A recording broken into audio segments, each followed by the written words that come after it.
ኦኬ የራቁት ቪዲዮ ይኖረዋል። ምክንያቱም ሌላ አብራችሁ ነበራችሁ እንዴ? እንዲያውም ላይቭ ላይ አንድ የተለቀቀ አይቼ በሳቅ ስሞት ነበር።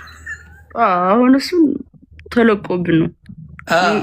ማን ይልቀቀው ማን ይልቀቀው የማውቀው ነገር የለም።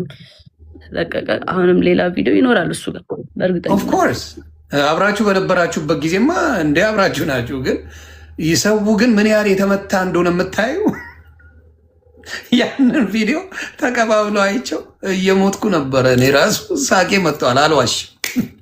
እሱ አስቆኛል፣ እሱ ቪዲዮ ማለት ነው። ግን ፕራይቬትሊ እናንተ የነበራችሁትም በሌላ ሰው አሁን ቢለቀቅ ከላይቭ ውጭ ባለው ነገር ላይ ቢለቀቅ እሱ ነው የሚያስለቀቅብሽ፣ ሌላ ሰው የለም። ምክንያቱም ከእሱ ጋር ነው የነበርሽው። እሱን መጠንቀቅ አለበት ነው። የአንቺ የግል ነገሮች ከተለቀቁ እሱ እንጂ ሌላ የሚለቅ ሌላ ሰው በፍጹም የለም። ያንን ነው የምለው። ጎንደር ጎንደር ይላሉ። አረ ስለ ጎንደር መልሽልኝ። የጎንደር ነገር መቼም አበራ